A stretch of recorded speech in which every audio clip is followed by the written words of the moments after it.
Great. Hey, welcome back. Now we're going to talk about the opening for your talk. And we've already kind of covered this a couple different times in the class. Sometimes it's good to be repetitive, but I'm not going to belabor the point because at the end of this lesson, we're actually going to spend, kind of a fair amount of time talking about openings and closings. But in general, you just want to think about what is going to be the most important or shocking or interesting thing for your audience. Not for you, for your audience. And then you put that right up front. And if you can do that, like if you can start with the most important thing versus the way most people start, which is, hi, my name is so-and-so, today we're going to talk about this, then you'll be doing okay. Like you're gonna be doing better. So generally what you want to do is you want to grab them with a hook. It's like something that's going to shock them or be really interesting or like make them sit up in their seats and think, man, I want to learn about this. And then you go on to state your purpose / objectives and then the agenda, like what you're going to cover today. And so you set them up, for what's about to come. And then if you can set them up for the close, that's even better. Like if you can bookend your speech nicely so that when we get to the end, they'll be like, oh, that guy talked about that at the beginning. And now we're coming full circle and I have a sense of closure and I'm really happy with the world. So what about jokes? I always say only if you're funny. If you're not funny, don't do jokes. And what about apologies? If you really got something to apologize for, then, do it and move on. A lot of people just apologize for random stuff just to fill the void and have banter in the beginning. And they're like, oh, sorry, the clicker ain't working. Sorry, this ain't working. Don't do that. That's no good. Nobody likes to hear people. That's not what they came to hear. So, all right. Whenever you create your closing in an informative talk or an informational talk, generally you focus on what you want the audience to remember, so what do you want them to come away with? In the training demo, towards the end, you had them do the thing so that you could verify that they learned the thing.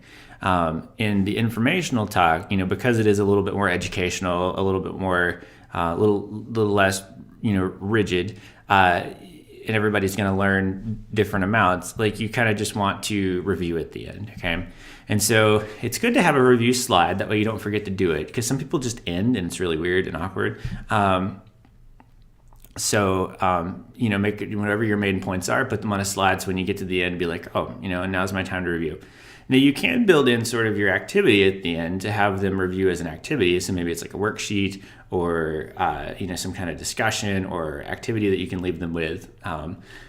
So there's any number of ways to do it. But in general, you want to be redundant. One of the things that I tell people sometimes is that informational talks are a little bit like an essay in school. You have like a 1-3-1 format. So first you tell them what you're going to tell them, and then you tell them your 3 main points or 4 main points, and then at the end you tell them what you're told them. And that redundancy, increases like what they learn. So anyhow, so that's that. I do want to show you before we get too far here that this right here is your informational presentation plan template.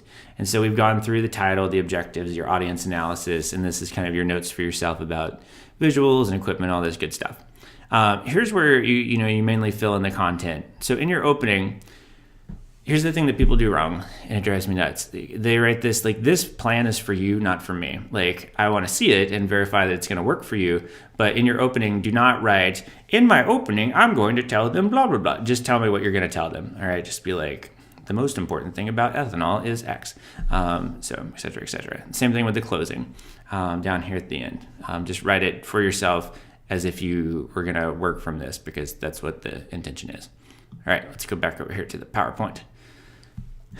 Okay, so the next step then, like once you've sort of got all your information laid out, in terms of like what they need to know to accomplish your objectives, then the next step is to think about, in the flow of your talk, where are you going to build in interaction and participation? Because, we've shown, you've seen this graph before, like we all start out like in some level here in the beginning if you've piqued their interest. But then midway through, like 3 to 5 minutes, or especially the 6-minute mark, middle of your talk, you're going to start losing them, right? Because nobody wants to hear you talk for 13 minutes on end. Especially nobody wants to hear you if you're the 5th person to go in the day in lab talking for 13 minutes on end. Like they want to do stuff, like they want to be engaged with you. And so the more that you can look at your talk and the things that you've organized and think about like, all right, like when is the best time and at what point is a good point to build in interaction, then you need to build that into your plan and sort of write it out. Like, so it would be, in one of these boxes over here, directions, visuals, materials, you get down here and you're like, now I'm going to do activity 1. And then you put in all the things that you're planning to do. So And that can be any number of activities that we've talked about before. It could be discussion. It could be some kind of like handout that requires them to do stuff. You could have them like think, pair, share. You could have them get up and move around the room doing different things. So like kind of your imagination is the limit on this. And if you are unimaginative like I am, you can just Google good activities for workshops. So in terms of creating notes, this is one of the latter steps. Like once you've got your plan, it may be good for you to take your plan and convert it into note cards so that you can practice with it.